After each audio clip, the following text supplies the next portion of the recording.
And welcome back. As you saw in the previous video there, it's been a while since I've been able to actually work on this. I think, as I said, it was probably 3 months when I looked at my building log. And a lot of that is just that I got to a point that I needed help from someone else, and I just got wrapped up in other things and didn't take the time or make the effort to kind of coordinate that. So I did end up finally getting the help of my daughter to finish riveting the bottom side of the fuselage to the tail cone. Now there's a couple issues that I came across in there.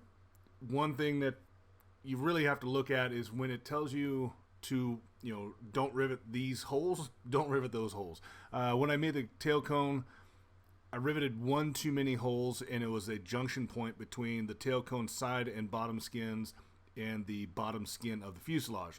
All three of those are supposed to be riveted together. Well, when I went to put on the bottom skin of fuselage and rivet everything out, there was a rivet already in that hole beneath where I needed to go. So all that to say, make sure you're really paying attention when it tells you which spots to rivet and which ones not to rivet, because you'll need it at a later date.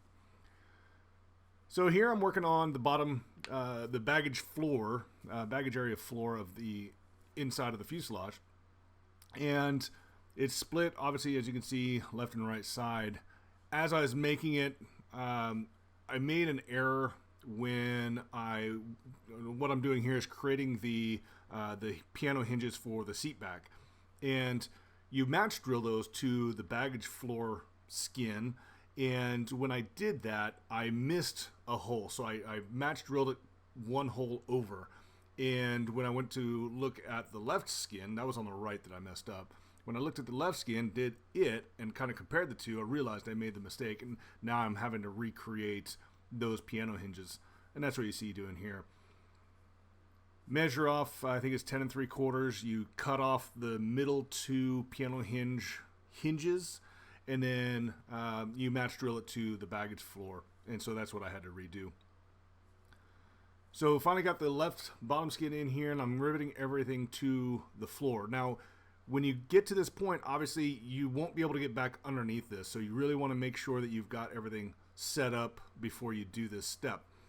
One of the things that I'm going to be doing is installing a tie down in my baggage area, and I've got these quick disconnect rings, and you drill two holes, one on either side of the base of this, and then there's a base plate on the bottom and a base plate on the top, and you screw those together. Initially, I was going to have it more middle of the distance between that rail for the seat backs and the bulkhead there. So it's kind of middle of the baggage area towards each side of the fuselage. Well, I thought of that after I installed this. So now what I'm going to do is there's those inspection panels there where the step gets bolted in place. And so I'm just going to create those tie downs on those inspection panels. I'm fairly certain, when you screw the inspection panels, you're only limited to 200 pounds worth of weight in the back anyways, I believe.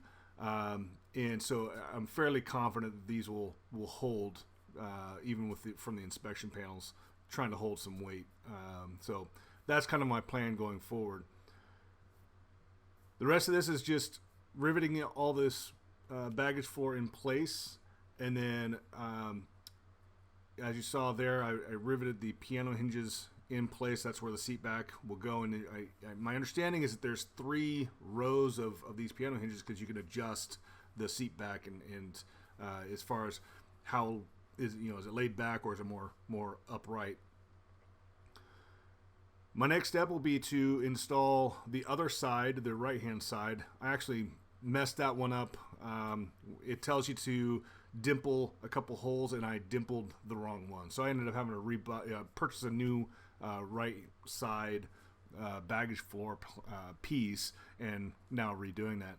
And then once I get it all in place, I'm going to use some gray primer and match the rest of the interior match these to the rest of the interior. So that's where everything is. I've got the next 4 or 5 days off, so I'm really hoping to get a good amount of building done, and we'll see what kind of progress I can get. My engine is supposed to be here sometime between February and March. At least that's what Lycoming says, but we all know how the supply chain system's going now. So we'll see when that comes around. I should have enough time to get ready for it. But other than that, for those that continue to watch these videos, I appreciate it. For those who are new, welcome to the channel, and we'll see you next time around.